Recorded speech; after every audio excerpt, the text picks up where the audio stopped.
다음에 이제 여기 뭐가 있니? 이거 별것도 아니에요. 우리 지난 시간에 여기쯤에다가 어떤 걸 그렸었냐면 야 여기 말이야 나 NaCl 있거든. NaCl 괄호고 S 이렇게 썼어요. 준영아 이게 뭐라고요?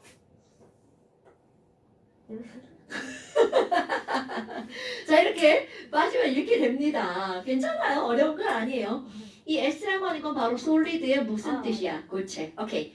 그러면 NaCl 솔리드는 하얀색이었단 말이죠. 어머 근데 이 친구를 물에다 녹일 거예요. 그럼 물에 들어가면 자 항상 형상화하는 거 까먹으시면 안 됩니다. 그럼 물에 들어가면 이 친구는 이온으로 쪼개진단 말이죠. 그래서 와, 난 Na 플러스, 넌 Cl 마이너스, 우리 따로 놀아, 스르르르르 이렇게 물속에서 따로따로 자유롭게 돌아다니고 있는 거야. 그런데 어떤 게 있니? 우리 오늘 C가 6개, H가 12개, O가 6개 포도당이죠. 그럼 이런 포도당도 하얀 가루 솔리드 똑같습니다. 그럼 이 포도당을 물에다가 녹이잖아요? 졸라 잘 녹아요. 와! 그럼 얘 물에 녹이면 엄청 잘 녹아요. 그럼 이게 잘 녹는데 문제가 바로 뭐니? 녹기는 녹아요. 소금도 잘 녹고 설탕, 포도당도 잘 녹아요. 그런데 이 포도당은요. 쪼개지지 않아. 나, 포, 도, 당 분자 하나로 그대로 돌아다닙니다. 그럼 얘네들의 차이가 뭐니? 이들은 쪼개져서 나 플러스, 넌 마이너스 이렇게 전기를 띠는 입자가 만들어지는 거야. 그런데 포도당은 전기 띠지 않은 이렇게 나옵니다. 그럼 이 둘의 차이가 바로 뭐니? 눈으로 봐서는 다 똑같아요. 여기 무색 투명, 무색 투명. 그러니까 얘가 설탕인지 포도당인지 아무것도 몰라. 그런데 여기다가 무슨 짓을 할 거니? 전원을 연결합니다. 마뿔, 스위치, 힝 이렇게 해서 전구도 하나 걸어볼까요? 전구 이렇게 집어넣었어요. 그럼 이 상태에서 스위치를 꾹 누르잖아요. 이렇게 짧고 요러네 바로 마이너스 극이죠. 길고 날씬하네 플러스 극이란 말이죠. 와우 스위치를 꾹 누르는 순간 여기는 Na 플러스 와 나 마이너스 극으로 가야지 그리고 쭉 끌려간단 말이죠. 그럼 여기는 Cl 마이너스는 나는 플러스 극 갈 테다 이렇게 끌려간단 말이죠. 그럼 이렇게 전하를 띤 입자가 움직이잖아요. 그런 건 눈에 안 보이지만 그런 일이 일어나고 있다는 걸 확인할 수 있는 게 바로 뭐니? 불이 들어옴 이런 뜻입니다 여러분. 그럼 이 얘기는 Na 플러스 Cl 마이너스는 물에 녹아서 전류가 흐르나 봐. 어머 야 그러면 원래부터 물 전기 흐르는 거 아니야? 얘네 없어도 전기 흐르는 거 아니야? 그래서 여기 실험을 한번 해봅니다.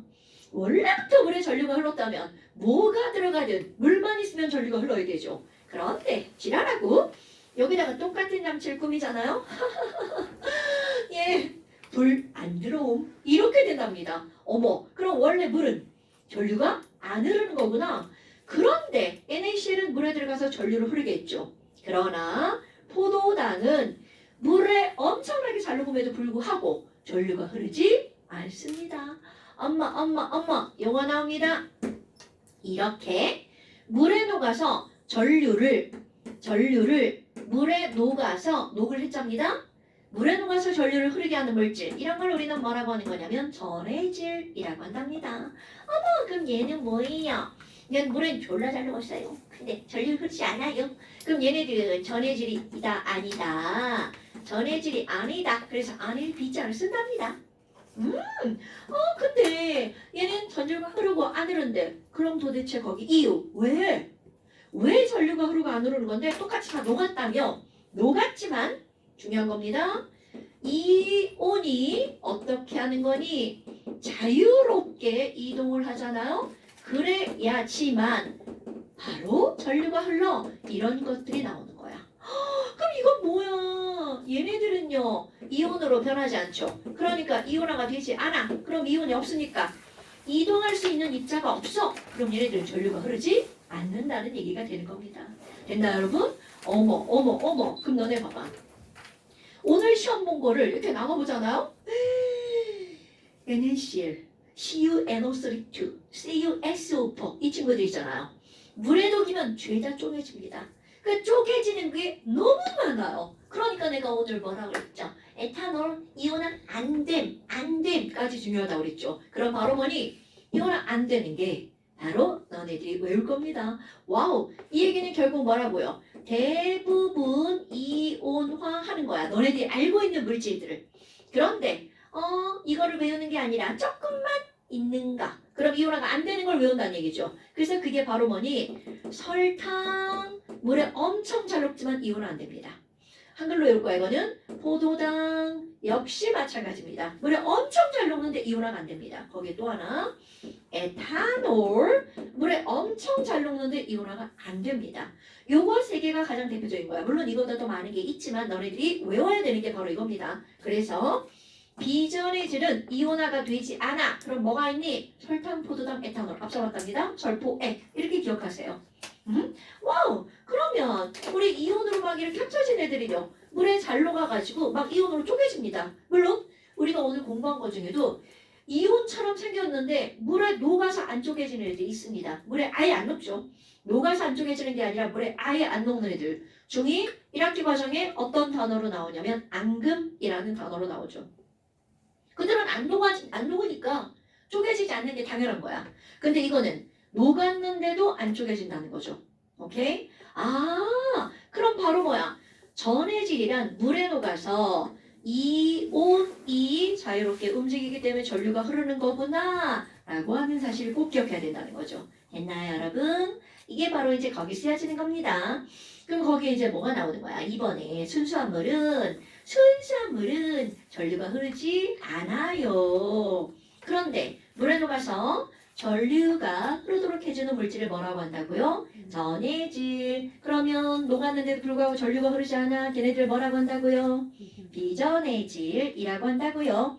그러니까 3번에 물에 녹아서 이온화가 되는 거죠. 전류가 흐르는 이유가 뭐니? 물에 뭐가 있기 때문이야? 이온화하기 때문이다 라고 써주는 거고요. 그럼 그 밑에는 6번은 물에 녹아도 전류가 흐르지 않는 것을 비전해질이라고 하는데 걔네들 대표적인 게 뭐라고요? 설탕, 포도당, 에탄올이 있고요. 왜? 전류가 흐르지 않니? 이온화하지 않기 때문이다 라는 거죠. 요거 꼭 기억하세요, 여러분. 설탕, 포도당, 에탄올. 여기는 굳이 식으로 안 써도 돼요. 한글로 써주시면 됩니다, 여러분. 어머나. 그러면 이런 걸 했어. 지난번에 이걸 빼먹었어요. NAC에 설명할 때 했어야 되는데 빼먹었자요. 그리고 나서 넘겨서 우리 이제 앞에 오렌지북 아까 13페이지였나요? 거기를 한번 봅시다. 오케이, 오렌지북 13페이지를 봅시다. 자, 여기는요 엄청나게 중요한 내용입니다. 그런데 어렵지 않아요. 설명 듣잖아요. 이렇게 되는 부분입니다. 근데 뭐야 이상한 거네. 자, 제목이 뭐라고 되어 있냐면 보어 원자 모형이라고 되어 있네요. 보어 원자 모형. 뭐야 이거? 어머, 우리 분명히 앞에서 야 원자는 동그래. 그리고 원자의 중심에 뭐가 있다고 배웠어요? 원자 핵이 있다고 배웠죠. 근데 여기는 핵은 별로 중요하지 않습니다. 그럼 바깥쪽에 전자들이 빙글빙글 돌고 있어 라고 했단 말이야. 그런데 보어 아저씨는 뭐라고 그랬냐면 그래? 전자가 어디서 노는 건데? 바로 전자가 놀고 있는 곳에 대한 설명을 한 거야. 그런데 그 놀고 있는 걸 뭐라고 이름을 붙였니? 전자는 아무 데서나 막 노는 게 아니야. 전자가 노는 껍질이 있다던데? 전자가 노는 껍질이 있다던데? 전자가 노는 껍질이 또 있다던데? 지랄하고 졸라 많네? 껍질이 또 있다던데? 그래서 보어 아저씨가 말한 원자 모형은 원자 핵 주변에 전자 껍질이 있다야. 자, 오늘 중요한 단어입니다. 원자 핵 주변에 바로 뭐가 있다고요? 전자 껍질이 있다고요. 그런데 이 껍질에서만 누가 움직이고 있는 거니? 전자가 움직이고 있는 거야. 그러면 껍질 하나, 껍질 두 개가 있단 말이야. 껍질과 껍질 사이는 절대로 전자가 있을 수 없어. 이게 보어 아저씨가 한 말입니다. 오케이? 어머나, 그럼 전자 껍질에서만 그 전자가 빙글빙글 원운동하고 있어. 요렇게 이해한 사람이 바로 보어라는 아저씨입니다. 어머, 근데요, 껍질에는 이름이 없나요? 당연히 네이밍을 하죠. 요 껍질에 이름을 붙였어요. 그런데 이때만 해도 뭐 아는 게 별로 없었죠. 이름을 굉장히 단순하게 붙입니다. 알파벳의 중간을 뚝 잘라다가 그냥 갖다가 뚝 집어넣었어요. 그래서 제일 안쪽부터 알파벳 K부터 시작합니다. K 껍질, L 껍질, M 껍질, N 껍질, O 껍질, P 껍질, Q 껍질까지. 이거는 모형이잖아요. 이거 착각하면 안 돼. 모형은 거짓입니다. 사실 이런 게 있다는 뜻이 아닙니다. 어머, 아니 그럼 뭐야? 이 얘기는 지금 현재는 Q까지만 있으면 설명이 가능해. 이런 뜻입니다. Q 껍질이 있어가 아니야? 이런 것이 있다면 이렇게 설명될 거야. 자, 원자핵 주변에 껍질은 없습니다, 여러분. 그냥 전자만 돌아다니는 거야. 그런데 여기 있는 이 껍질 이름 K, L, M, O, P, Q를 넘버링을 하죠. 아, 뭐야? 나 안쪽부터 넘버 1, 이거 두 번째 넘버 2, 얘는 세 번째, 네 번째, 다섯 번째, 여섯 번째, 일곱 번째 이렇게 말할 거야. 그런데 아니 전자 껍질에 전자가 들어가서 막 뭐는 동한다고 그랬잖아. 근데 왠지 보니까 첫 번째 껍질 졸라 조그맣네. 조그마니까 들어간 전자 개수가 많다는 거야, 적다는 거야? 대답? 당연히 적은 거죠. 그래? 그러면 얘는 조금 들어간 거 조금 더 많이 들어가고 더 많이 들어가겠네? 그래서 저 껍질에 전자가 몇 개가 들어갈 수 있는지 전자 껍질에 최대로 수용할 수 있는 전자가 몇 개인지 이거를 알려주는 아주 간단한 공식이 있습니다. 그러면 얘는 바로 뭐니? 전자 껍질 번호가 나오고요. 그것의 제곱배인데 바로 2n제곱계. 이게 최대 개수야. 그러니까 요거까지 들어갈 수 있지만 절대로 이 숫자를 오버할 수는 없다는 뜻입니다. 그러면 뭐야? 벌써 산수 되죠? K 껍질? 뭐야? K 껍질은 넘버 1이잖아? 하면 최대 몇 개가 나와요? 2개가 나온단 말이죠. 그러면 뭐야? 아, 조그맣긴 한가 보네. 그러니까 K 껍질에는 전자 하나, 전자 두 개, 나 빙글빙글 돌아. 이거 2개까지로 끝이란 얘기죠. 응? 그럼 L 껍질은요? L 껍질은 두 번째 껍질 1이니까 이거 곱하기 2. 그렇지.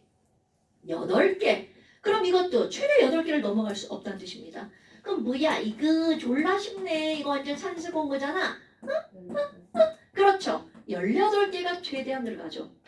N껍질까지 해야지. 네 번째 껍질. 그럼 얘네들은 뭐야? 전자 개수가 막 기하급수적으로 막 마구마구 늘어나죠. 자, 그런데 여기에 뭐가 있니?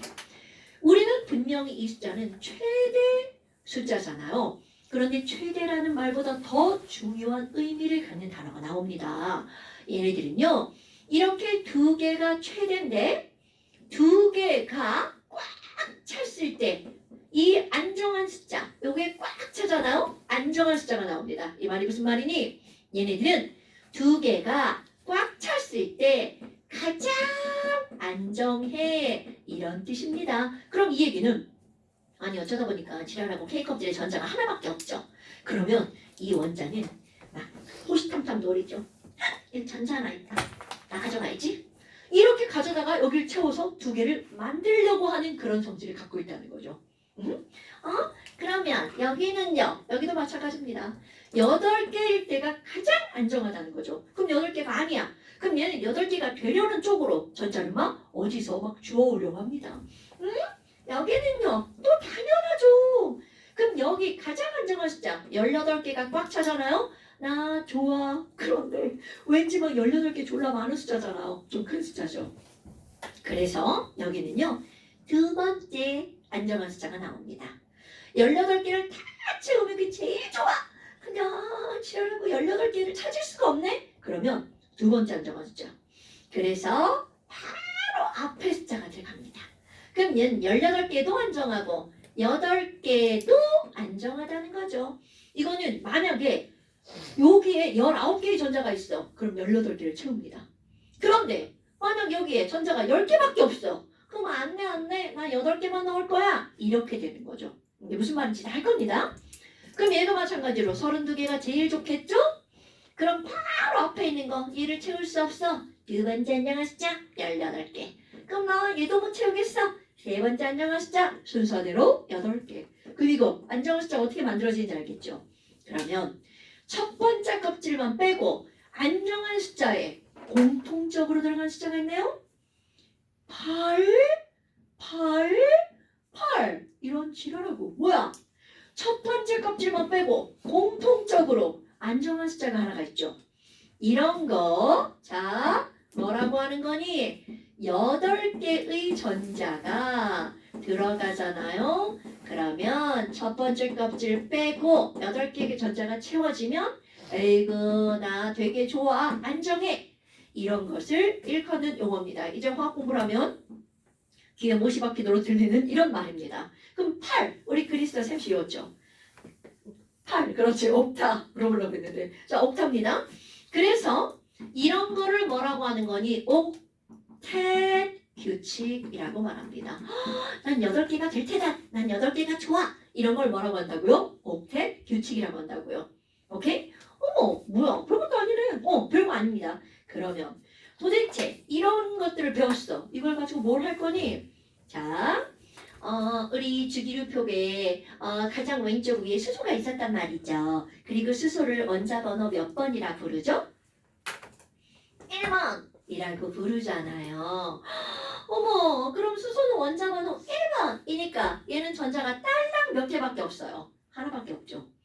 그럼 여기에 수소의 전자는 어디에 들어갔을까? 라고 하는 걸 이제 우리가 배우는 거야. 근데 이게 너무나 당연한 게 뭐가 있냐면 원자핵이 플러스란 말이죠.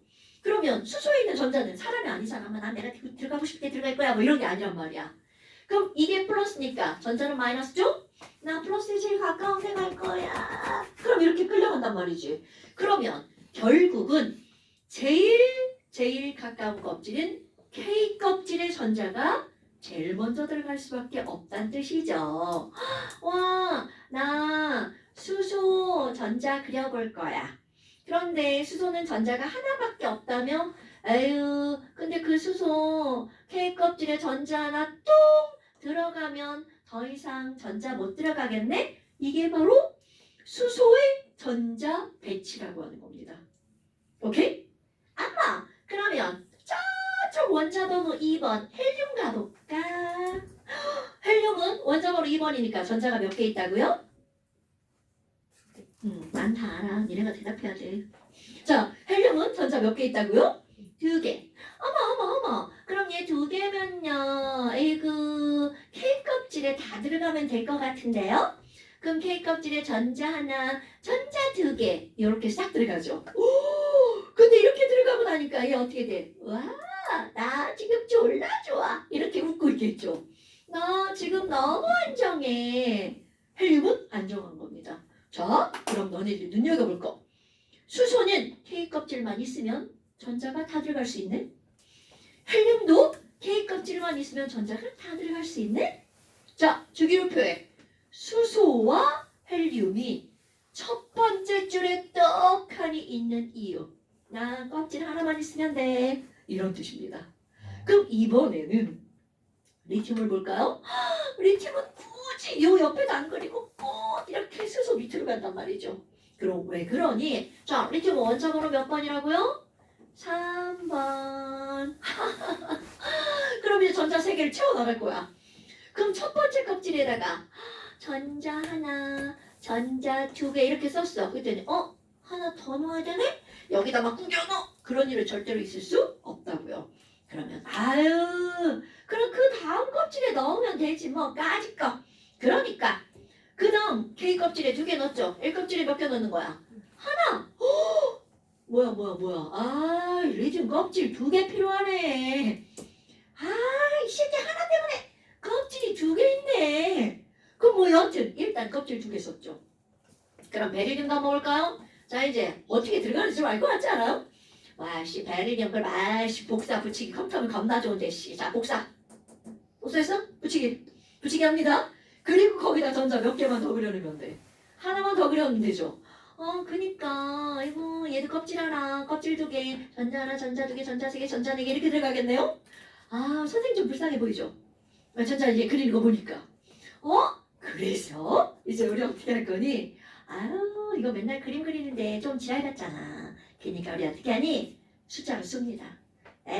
뭐야, 아이고. 자, 그럼 5번 붕소잖아요. 일단 껍질만 그려볼까요? 그럼 K 껍질에 전자 몇 개 들어가요? 2개 들어가죠. 그럼 나머지 이제 몇 개 남았어? 3개 남았죠? 그러니까 얘들은 L 껍질에 몇 개가 들어가야 돼? 3개. 이렇게 쓰면 되지 뭐. 까짓 거 그림 생략. 그럼 탄소는요? 이제 그림도 귀찮아. 그럼 이제 어떻게 할 거니? 실제로 이렇게 쓰는 겁니다.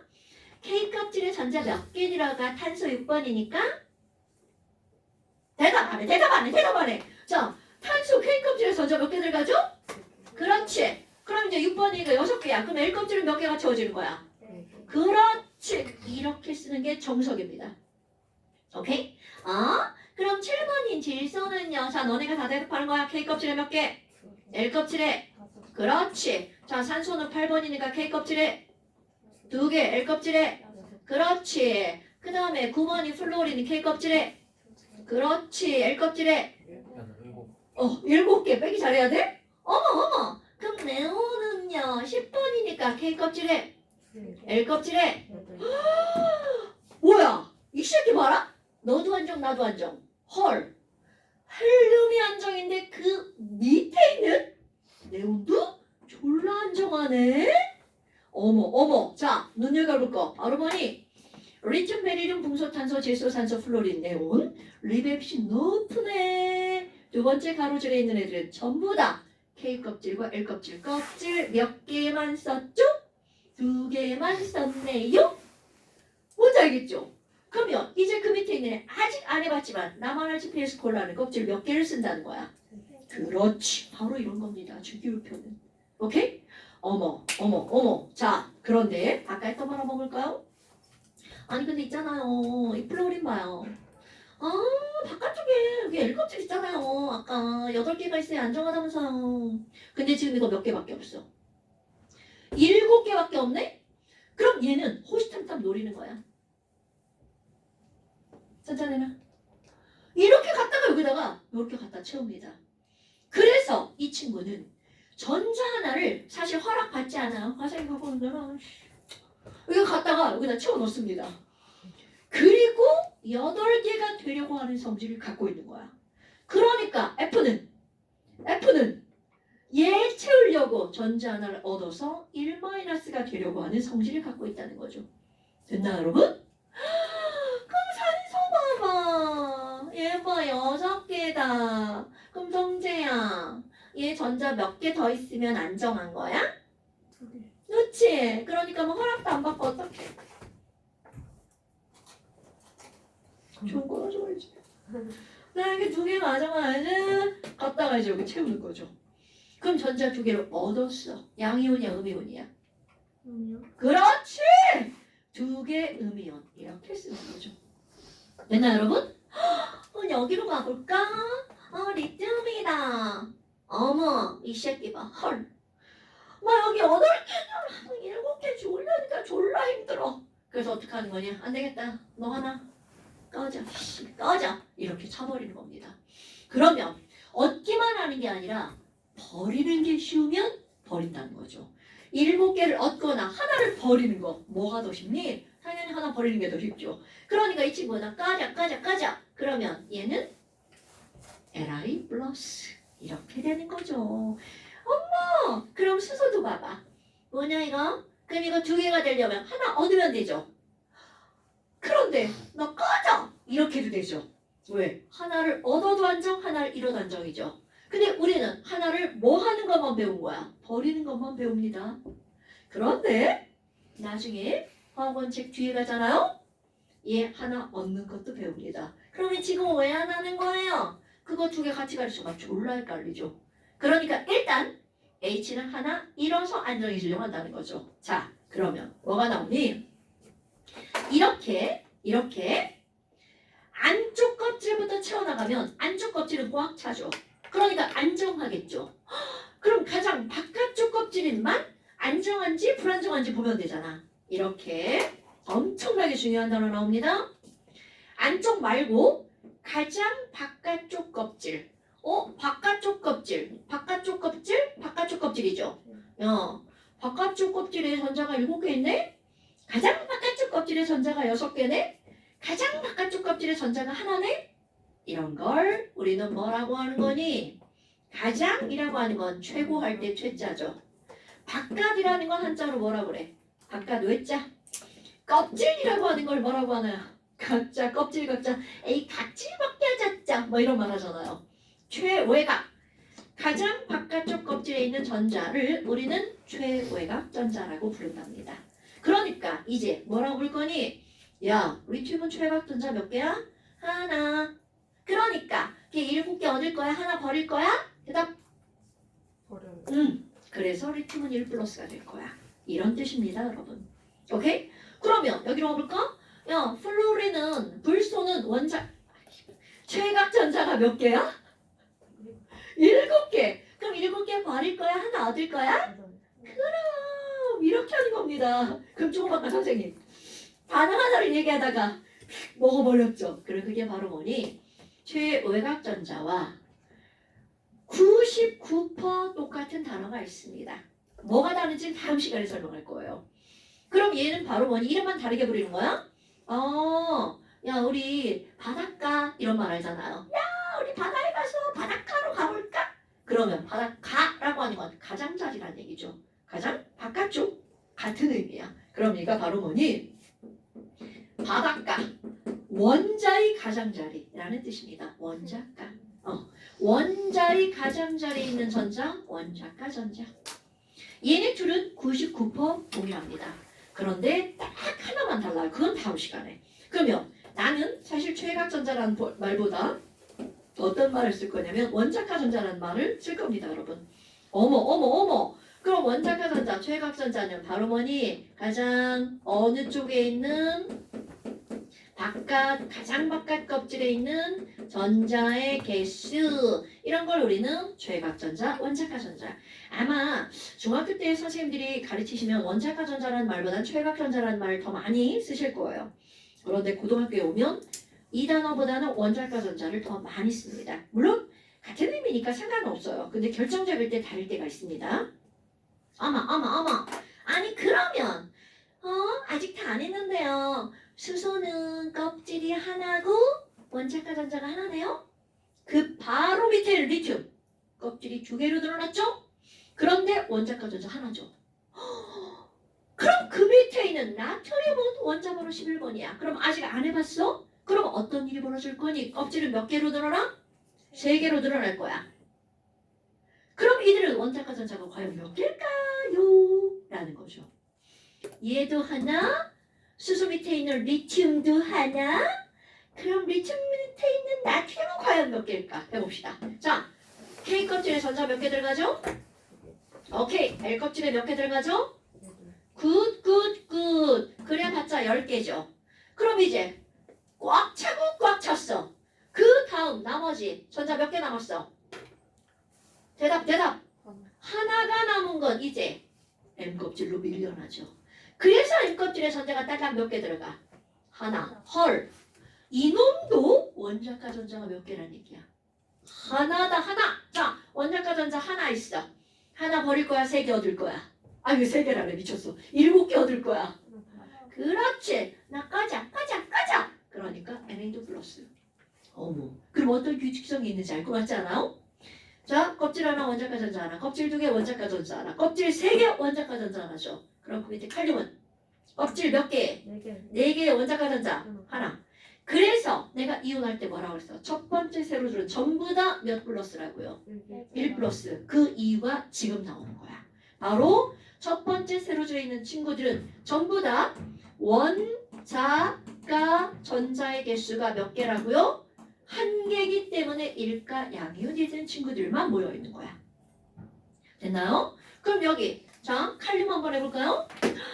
그럼 칼륨은요. 자 칼륨은 원자번호 몇 번? 여기 너무 낮다. 자 칼륨은 여기다 볼까? 자 칼륨은 원자번호 몇 번? 19번. 오케이.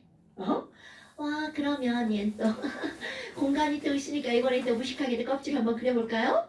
자 K 껍질에 전자 몇 개 들어가나요? 2개. L 껍질에 전자 몇 개 들어가나요? 그렇죠. 자 이제 M 껍질 띵킹합니다. 띵킹. M 껍질은 최대가 18개 들어가죠.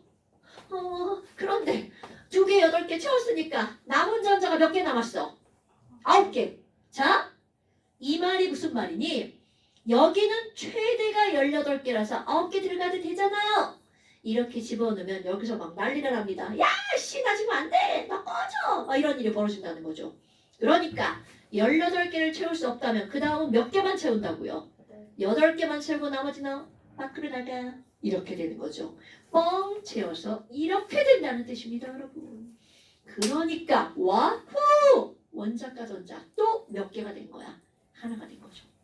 됐나 여러분? 이렇게 주기율표는 만들어진 겁니다.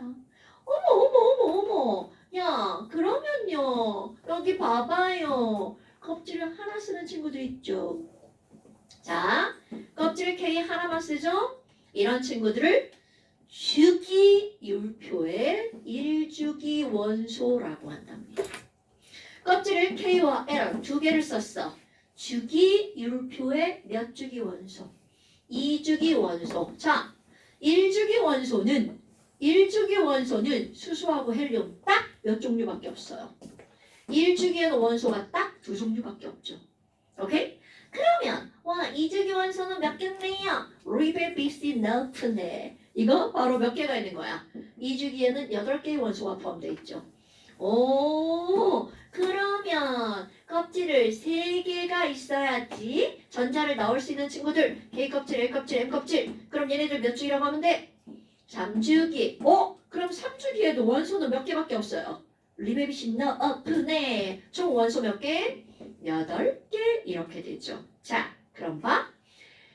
4주기, 당연히 이름은 4주기겠죠. 자, 여기 4주기 안 써 있잖아요. 그럼 칼슘 이렇게 한단 말이야. 그리고 자, 주기율표 쓸 때 여기에 10칸이 비어있던 거, 10칸인지 뭐 여러 칸인지 잘 모르지만 여하튼 쭉 비어있던 거 생각나십니까? 내가 너네 이제 시험지 줄 때 요렇게 생긴 시험지를 주는 게 아니죠. 어떻게 생긴 시험지를 주니? 요렇게 중간에 이렇게 비어있는 시험지를 주죠. 그럼 이게 자 이제 알아야 돼. 요게 몇 칸이 비어있는 거니? 10칸이 비어있는 겁니다. 그런데 하나, 둘, 셋, 네 번째부터는 그 10칸이 채워지죠. 그러니까 나머지 8개에다가 10칸이 채워지니까 헐! 4주기에 속하는 원소는 총 몇 개가 있다는 걸까요? 18개가 있다는 뜻이죠. 근데 숫자가 어디서 막 많이 친숙한 그런 숫자지 않아요? 2개, 8개, 8개, 18개. 아, 이런 숫자들이네. 그러니까 결국 EN제곱에 원소들하고 밀접한 관련이 있다는 걸 나타내는 거죠. 그럼 너네들은 2, 8, 8, 4주기에 18이죠? 5주기 원소도 몇 종류가 들어가냐면 18종류가 들어갑니다. 그럼 이런 게 별거 아닌데 어디에서 써먹을 수가 있냐면요. 1주기의 원소가 2개야. 그럼 1주기에는 원자번호 1, 2번이 있다는 거죠. 그러니까 2주기의 첫 번째에 있는 이 친구는 원자번호가 3번이 될 수밖에 없죠. 사실 뭐 여기까지는 졸라 잘할 정도가 3개밖에 없는데 뭐. 그럼 나트륨은 원자번호가 몇 번이니? 라고 했을 때 2개, 8개 다 채우고 그 다음 11개구나. 아하. 그럼 이제 3주기에 칼륨은 원자번호가 몇 번이니? 2개, 8개, 8개잖아. 그리고 그 다음이니까 원자번호 몇 번이라고요? 칼륨은 19번이야.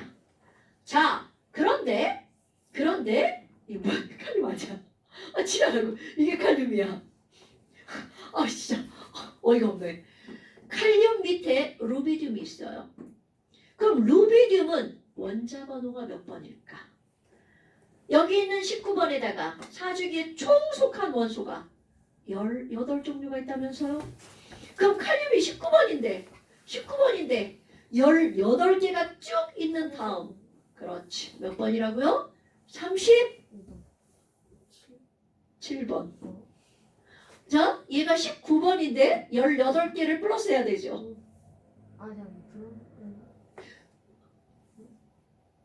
누구? 브로민? 그럼 브로민은요? 자, 브로민 해볼까, 브로민? 자, 좋아. 자, FCl 브로민 아이오딘이죠. 똑같아요, 방법. 자, 염소까지는 졸라 쉬워요. 여기에다가 8개 있다고 했으니까 여기 8도 하니까 몇 번이야? 17번이죠.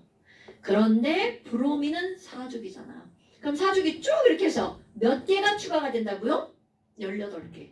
그러니까 여기에다가 18번을 더하게 하면 바로 브로민의 원자 번호가 나오는 거야. 그럼 브로민의 원자 번호 몇 번? 35번. 그럼 또 여기도 18개 있다며. 그럼 18개를 더하게 하면 또 아이오딘의 원자 번호가 나오죠. 그럼 아이오딘의 원자 번호는 53번. 그 누구도 묻지 않습니다. 하지만 수리나카 루세프는 좀 알고 있는 게 좋습니다. 나 루세프까지 외우라고 했었지. 그러니까 수소, 리튬 지금 나 너네들한테 외우라고 지금 강압적으로 하는 거예요, 여러분. 수리나카 루세프 원자 번호 외우라고 하는 거예요. 얘 1번이다. 또 물어. 그럼 리튬은 몇 번이라고요? 3번. 그 나트륨은 여기 8개 떴으니까 11번. 그럼 못 빠졌더. 이런 지랄하고 큰일 날 뻔했네. 칼륨. 그럼 여기 또 8개 했으니까 칼륨 몇 번? 10. 그렇지. 그런데 여기에 18개가 있기 때문에 루비디움은 여기다가 8개 더하면 원자번호 몇 번? 37번. 또 여기 18개가 있으니까 세슘은 원자번호 몇 번? 55. 굿잡. 그런데 자, 내가 여기까지만 썼잖아. 288, 18, 18. 그 밑에는 32개가 있어요. 우리 이제 그까지는 안 배울 거야. 그러면 여기까지만 너네들이 알고 있기를 나는 바란다는 거죠. 됐죠요? 사실 나중에 가잖아요. 우리 여기 수리나카까지만 알면 돼요. 우리 고등학교 졸업할 때까지. 근데 야, 화학을 배웠는데 이런 것도 모르고 이러면 말이 안 되지. 이 정도 좀 알고 넘어가죠. 어머, 자, 그래서 이제 가로줄이 1주기, 2주기, 3주기, 4주기에서 총 주기율표는요. 이렇게 생겼잖아요. 그리고 나니까 고양이네. 그러면 얘네들은 하나, 둘, 셋, 넷, 다섯, 여섯, 일곱. 자, 여러분. 가로줄 총 7개, 7주기입니다. 오케이? 그러면 세로줄은요. 요만큼 얘네들 뭐라고 하는 거니? 너 중요한 거 들어갑니다. 원자과 전자가 하나인 친구들을 우리는 너네들은 한 가족이야. 이런 의미로 일족이라고 부릅니다. 가족이라는 족자가 들어간 이유는요. 원자과 전자 수가 똑같잖아요. 그럼 걔네들은 성질이 비슷합니다. 이건 맞춰도 뭐가 똑같냐면 우리 이제 가족이잖아.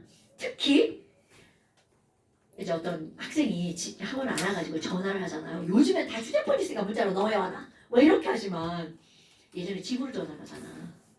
그럼 집으로 전화해서 아빠가 받았어. 내가 남학생이야. 그럼 아빠 목소리랑 그 집 아들 목소리랑 구별될 것 같아요? 구별 안 됩니다. 그럼 뭐라고 해? 야 너야 막 아빠가 받는데 이렇게 되는 거죠. 저 누구 아빠인데요. 이렇게 하지. 내 목소리가 죄송합니다. 너무 똑같아. 그런 경우가 되게 많다는 거죠. 그러면 이게 바로 뭐야? 이상한 데로 흘러갔지만 가족, 뭔가 족이라는 말이 붙잖아요. 성질이 비슷한 모임이라는 뜻입니다, 여러분. 그럼 뭐야? 얘네들은 원자과 전자가 하나라서 성질이 비슷한 가족이야. 일족이라고 부릅니다. 그럼 여기는요. 원자과 전자가 몇 개라서? 2개라서 2개인 성질이 비슷한 애들이 나오죠. 그럼 얘네들은 뭐라고 하겠어요? 이족이라고 합니다, 여러분. 리튬, 베릴륨이잖아. 그 다음에 붕소. 붕소는 알루미늄하고 똑같이 원자과 전자가 몇 개라서? 3개라서 3족이라고 부르려고 했어요. 그런데 씨라라고 아까 여기 몇 칸이 떨어져 있다고 그랬어요. 10칸이 떨어져 있다고요. 그래서 안타깝게 십자가 붙습니다. 그러면 시험 문제거리죠. 알루미늄은 원자과 전자가 3개야. 자, 알루미늄 안에서 한번 써볼까? 자, 알루미늄 원자번호 몇 번? 나트륨, 마그네슘, 알루미늄. 아직은 원자번호 안 떠오르죠? 여러분, 내가 첫날 얘기했죠. 주기율표를 모르셔서 그냥 툭툭툭 튀어나와야 됩니다. 알루미늄은요, 선생님 여기 있잖아요. 세 번째 줄, 세 번째 있어요. 세 번째는 외우기도 쉬워요. 11번, 12번, 13번이거든요. 오케이? 그래서 알루미늄은 원자번호 13번. 그럼 K 껍질에 몇 개 들어간다고요? 뜸좀 들이지 마. 자, L 껍질에 몇 개 들어간다고요? 그렇지. M 껍질에? 와, 선생 졸라 귀찮아. 껍질도 안 썼어. 사실 나중에 가면 이렇게 물어요. 알루미늄 전자배치가 뭐야? 283이요. 이렇게 대답하라고 합니다. 내가. 왜? KLM 다 알잖아. 오늘은 처음 배웠으니까 이제 모르는 거고요. 283 그럼 바로 딱 나오죠. 껍질 3개 3죽이다. 원자과 전자 3개니까 3죽이니? 이렇게 묻는다고요. 실제 시험 문제 나옵니다. 기억. 알루미늄은 원자과 전자가 3개이므로 3족이다. 그러면 너네들 거기다 동그라미 치면 큰일 납니다. 얘네들은 몇 족이라고요? 13족. 누구부터? 알루미늄부터. 그럼 그 뒤로는 13족, 14족, 15족. 그러니까 여기다 한번 해볼까요? 13족, 13족, 14족, 15족, 16족, 17족, 18족 이렇게 들어가는 겁니다. 오, 그럼 뭐야? 주기율표는 요렇게 옆으로 길게 그려야 되는 거구나. 고양이처럼. 진짜 고양이 될 것 같은 느낌인데? 그래서 여기에 쭉 해서 몇 개가 들어가는 거니? 18개가 들어갑니다. 자, 주기율표는 꼭 기억하셔야 되겠죠? 7주기 18족으로 이루어져 있습니다. 오케이? 아까 32개 어쩌고 했는데 쌤? 자, 그거는 우리는 패스. 나중에 대학 가서 화학을 전공하면 그때 배우시고요. 어머. 자, 우리가 배우는 주기율표는 7주기 18족. 주기는 어떤 줄을 말하는 거라고요? 가로줄. 그럼 족은 무슨 줄이라고요? 세로줄. 그런데 우리 불량품들 어떤 일이 벌어지느냐? 다음 시간에 이렇게 쓰면 됩니다. 분명 이렇게 써있다. 1주기, 2주기, 3주기, 4주기, 5주기. 이렇게 써있단 말이들. 쌤, 주기가 세로줄인가요? 이렇게 하면 안 됩니다. 주기가 세로줄에 써있다고? 그러면 안 돼? 주기는 요게 1주기입니다. 오케이? 여기다가 1족, 2족 이렇게 써놓는 불상사가 있으면 큰일 나고요, 여러분. 자, 주기율표는 7주기 18족으로 되어 있죠. 자, 그런데 이제 여기에 우리 어떤 게 나오니? 아유, 쉬는 시간에 주려고 그랬더니 자꾸 이제 막 집에 갈 시간이 다 나오네? 응? 쉬는 시간을 못 주겠네? 이런? 아니, 쓸 공간도 없는데 지랄하고 이제 뭐가 나오니? 여러분, 우리 이 가족 있잖아요. 가족. 우리 다음 시간에 이제 가족의 성질에 대해서 배울 건데요. 가족. 그럼 얘네들 가족에는 뭐가 붙니? 이름이 붙어요. 그러니까 준혁이네 집, 진선의 집 이렇게 가족 이름이 붙잖아요. 그런 것처럼 족의 이름이 붙습니다. 그럼 너네는 당연히 그 족의 이름을 외워주셔야 되겠죠. 자, 1족 이름 이거 지금은 오늘은 무턱대고 외웁니다. 이유 필요 없죠요. 1족 있잖아요. 수리, 라카, 루세프 이런 것들 있죠. 1족의 이름을 우리 뭐라고 부르는 거니? 알칼리 금속이라고 부릅니다. 헐, 알칼리? 어디서 들어본 듯한 단어죠. 아닌가 봐. 진혁이 아닌가 봐. 성재야 혹시 알칼리 이런 거 들어봤어요? 뭐? 자, 그럼 못 들어본 걸로 하는 거예요? 주원아 알칼리 들어봤죠? 알칼리성 이온 음료 이런 말 못 들어봤어요? 알칼리 식품. 그래요. 자, 오늘만 내가 한 지금 4번 얘기한 거 같죠? 자, 우리 4번 들은 거야. 과연 알칼리는 뭐니? 다 아는 단어입니다. 초등학교 5학년 과정에 뭐가 나오니? 산과 염기라고 하는 단원이 나옵니다. 알칼리는 염기성입니다. 이런 지랄하고. 근데 그때는 안 알려주고 그래, 그지? 자, 이제 오늘 안 거야. 알칼리는 무슨 성이라고요? 염기성. 다음 시간에 자세한 거 설명할 거예요. 그러면 1쪽에 있는 금속들을 뭐라고 부른다고요? 자, 1쪽에 있는 이름 알칼리 금속. 그런데 선생님 좀 이상한 것 같아요. 금속은 말 끝에 리움, 디움, 시움으로 끝나잖아요. 수리나카 루세프인데요. 예수소잖아요. 이상한데요? 종아가 말 끝에 소자로 끝나면 금속이야 비금속이야? 그럼요. 그럼 여기서요. 아니 수소는요 금속 아니잖아요. 네 맞습니다. 그러니까 시험 문제거리죠. 단 일족의 수소는 들어가는 거 맞습니다.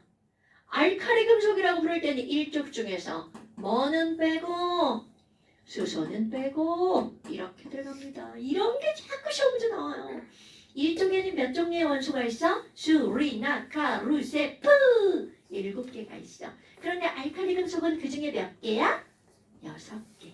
수소 빼고 됐나요 여러분? 자 이족 이름 외울 겁니다. 그럼 이족은 이름이 뭐야 이거? 알칼리자가 또 붙습니다. 그런데 여기에 뒤에 한 글자가 더 붙어요. 토라는 말이 붙어요. 아 화학 토 나온다 할 때 그 토자 아니고요. 이거는 흑토자입니다. 그럼 여기 이쪽에 뭐가 있어? 베릴륨 마그네슘 있죠? 베마칼스바라. 그럼 여기는 이 베마칼스바라는 이족? 왜 그럼 토자가 붙죠? 이거 흑토 영어로 하면 알칼리 어스 메탈입니다. 발음은 구지죠? 구리죠? 어스 뭐야 어스 다 알아듣죠? 지구 땅 알칼리 토금속은요 땅 속에 좀 있는 금속들이라는 뜻입니다. 조합 1학년 때인가 지각을 구성하는 8대 구성원소 산소, 교소, 알루미늄, 철, 칼슘, 나트륨, 칼륨, 마그네슘. 오 끄덕끄덕. 그런 거 했나? 아유 그건 학교 선생님마다 좀 다르십니다. 알려주시는 분 있고 그냥 2개 제일 많은 거 산소와 규소 끝 이렇게 하시는 분도 있고요. 그런데 바로 여기 알칼리 토금속은 땅속에 지각을 구성하는 원소로 좀 있어 이런 뜻입니다. 그래서 이름이 알칼리 토금속. 그 다음에 여기 되게 쉬운 거 나오는데요. 14족인 탄소가 들어가잖아요. 이 족의 이름은 탄소족입니다. 예, 질소족 외울 필요가 없죠. 산소족 외울 필요가 없죠. 얘는 이 중에 알루미늄 제일 중요하거든요. 알루미늄족 외울 필요가 없죠. 우리는 여기는 공부를 따로 하지 않습니다. 그런데 이 친구들 17족의 이름이 또 들어갑니다. 처음 들어보는 단어일 수 있어요. 화학을 처음 배웠다면. 얘는 어떤 단어냐면 할로젠이라는 단어입니다. 뭐야 할로젠? 17쪽은 할로젠. 옛날에 이거 콩글리시로 할로겐이라고 했었거든요. 뭐 할로겐 뭐 이런 말이 좀 있어요. 근데 겐너는 할로젠 그리스어입니다. 얘네 그리스어로 무슨 뜻이니? 졸라 위험해. 반응 졸라 잘함 이라는 뜻입니다. 왜냐고요? 아까 내가 이거 설명할 때 뭐라고 그랬어? 원자과 전자가 7개죠. 허락도 안 받고 어떻게 한다고? 이렇게 가져가는 겁니다. 그럼 이 말이 무슨 말이니? 우리 인체에 만약에 저런 물질이 들어오잖아요. F가 들어오잖아요. 우리 세포에게 허락받지 않고 세포에 있는 전자 그냥 가져갑니다. 그럼 그 세포는 죽어버립니다. 그러니까 굉장히 위험한 물질이란 뜻이에요. 여기 퍽시브랄은요. 퍽시브랄은 전부 다 위험한 물질이에요. 그래서 옛날에 이거 있잖아. 염소. 이런 애 세계대전 일어났을 때 그분요. 나희 말고 그분 있잖아요. 독일에 계셨던 그분이 유대인하고 그 포로들을 이렇게 이런 데다 넣어놓고 염소 가스를 쫙 그러면 이제 한꺼번에 다 죽는 거죠. 근데 그게 되게 공포스러웠을 거야. 왜냐면 염소는요 눈에 보여요. 색깔이 있거든요. 그럼 뭔가가 나한테 위험한 게 몰려 들어온다는 걸 뇌로 느끼죠. 그냥 무색, 몸이 무취야. 그럼 그냥 죽거든요. 근데 걔네들은 냄새도 나죠? 색깔도 있죠. 굉장히 공포스러웠을 거야. 난 지금 죽고 있구나. 그냥 여담이에요. 그래서 여하튼 우리 17족을 뭐라고 한다고요? 할로젠. 이제 익숙해져야 돼. 1족 알칼리 금속, 2족 알칼리 토금속, 17족 할로젠. 그러면 18족은 뭔가요? 짠짠짠. 다시 쪽으로 가볼까요? 헬륨 어떻게 하고 있죠? 나 졸라 안정해. 이렇게 되고 있죠. 그럼 여기 있는 네온도 안정하네? 안 써봤는데 아르곤이 여기 있는 이유도 있겠죠. 그럼 헬륨, 네온, 아르곤, 헤네야. 그럼 얘네는 18번이야. 자, K 껍질에 몇 개? L 껍질에 8개. 속으로만 말하면 지랄 대시. 크게 좀 얘기해 주세요. 여덟. 자, 8개. 자, M 껍질에 16개. 18개? 네. 그렇지. 18번이니까 몇 개밖에 못 들어가 이제. 10개 썼으니까 8개. 18개가 죄다 여기 들어갈 것 같은데 그렇지 않아. 어머. 안정이다. 288이네. 아르곤의 전자 배치가 뭐야? 그럼 뭐라고 답하는 거라고요? 288. 오케이? 저 다음 시간에 당연히 시험 문제 있어. 근데 288 이렇게 쓰면 안 돼. 시험에는 이렇게 쓰셔야죠. K, L, M. 시험에는 K에 2개, L에 8개, M에 8개 이렇게 쓰셔야죠. 근데 혼자 할 때는 저기 이제 다음 시간에 시험 있는 거 여기 아닌데? 8쪽인 것 같은데요. 그러기에 너무 많이 넘어갔네? 7쪽인데요? 잠시 7쪽. 여기 있잖아요. NA. 전자 배치 쓰세요. 자, 전자 배치는 바로 이런 게 전자 배치입니다, 여러분. 전자 껍질에 전자 배치하기. 그럼 여기에 뭐라고 쓰는 거? 나트륨. 그럼 이제 원자번호 졸라 생각해야 되겠죠? 11번이구나. K 껍질 2개, L 껍질에 8개, M 껍질이 하나. 이렇게 쓰는 겁니다. 오케이? 엄청나게 중요한 겁니다. 그런데 사실 있잖아요. 저거 엄청 쉬운 거 알아요? 자, 나트륨 여기 있죠? 그럼 나트륨은 2개 꽉 차고 8개 꽉 차고 첫 번째. 그래서 주기율표만 딱 보면 1일의 전자 배치가 나오는 겁니다, 여러분. 어떻게? 2개, 8개 첫 번째. 281. 이게 나트륨의 전자 배치야. 그럼 여기 알루미늄 있죠? 2개, 8개 세 번째. 283. 이게 알루미늄 전자 배치야. 엄청 쉽죠? 그러니까 주기율표 어떻게 하라고요? 머릿속에 완전히 기억하고 있어야 된다고요. 그럼 뭐야? 18초가 나 지금 어디로 간 거야? 자, 18초 볼까요? 너도 좋고 나도 좋고 나도 좋아. 그럼 난 전자를 잃을 필요도 없고 얻을 필요도 없네. 그러니까 어떻게 하겠어? 난 나 혼자 놀 거야. 니네 따위 필요 없죠. 이렇게 막 고상하게 돌아다니는 친구들이에요. 그래서 영어로는 고상한 노브를 깼습니다. 그럼 그걸 우리말로 뭐라고 할 거니? 난 너랑 안 놀아. 반응을 안 하는 기체라는 이름을 붙입니다. 그럼 화학에서는 반응한다는 걸 영어로 하면 액티브입니다. 그런데 우리가 그걸 뭐라고 번역하냐면 활성이라는 단어로 번역을 합니다. 활성화된다, 반응한다는 뜻입니다. 그런데 활성화되지 않아, 비활성, 기체라고 부릅니다. 이거 기억하셔야 되겠죠. 자, 18쪽 헬륨, 네온, 아르곤을 우리는 뭐라고 부른다고요? 비활성 기체. 난 너랑 안 놀아. 혼자 놀 거야. 이런 기체들입니다. 오케이? 그러니까 지금 너네들은 뭐까지? 1, 2, 17, 18쪽의 이름까지. 알칼리 금속, 알칼리 도금속, 할로젠, 비활성 기체. 됐어요? 업자만 따면 RR 할비? 할비 맞아요? 뭐 할비 있잖아요. 말도 안 되는 얘기 하는 거예요. 자, 그래서 아까 자 잠시 몇 쪽이었나요? 7쪽이었습니다. 네. 자, 잠시 영상 보시고 7페이지 여러분 영상 꼭 보셔야 됩니다. 야 영상에 우리 출첵할까? 출첵? 자, 영상에 출첵하세요. 저 들었죠요. 댓글로 출첵하세요. 안 되겠어. 이것들이 그냥 야씨 며칠 전에 어젠가 그저께인가 누가 댓글을 달았어. 내가 볼 때는 우리 학문과 관련이 없는 사람인 것 같긴 한데 거기에 이렇게 명쾌하고 명강의에 댓글이 하나도 없다니 댓글이 달렸어요. 댓글 좀 달아주세요. 그리고 구독하세요. 허이 두 분 구독 누르세요. 네. 선생님. 어? 네, 그 수업을 안 듣고 댓글만 달으셨는데. 아이고 똑똑하다. 아이고 그럼 안 되지. 너 그럴라고? 어디요? 당연히 그러면 안 되지. 자, 들으셔야죠. 자, 오늘 여기까지 하겠습니다. 고생하셨습니다. 시험은? 시험은? 안 보겠습니다. 그럴 리가 있나요? 자, 오늘 본 거에다가 요거 추가. 여러분, 오늘 배운 거 겁나 중요한 겁니다. 오늘 본 거 조금 줄었을 거죠? 오늘 본 거 조금 줄어드냐고요? 네, 조금만 줄었어요. 네, 화학 반응식은 꼭 들어갈 거고요. 아, 네. 아. 몇 가지 분자식은 조금 빠지더라도 뭐는 들어갈 거냐면 화물 만드는 거 있죠. 거기 또 한 번 봅니다. 영산, 인산, 황산, 봉산, 탄산 있죠. 거기 또 봅니다. 정지예요? 네,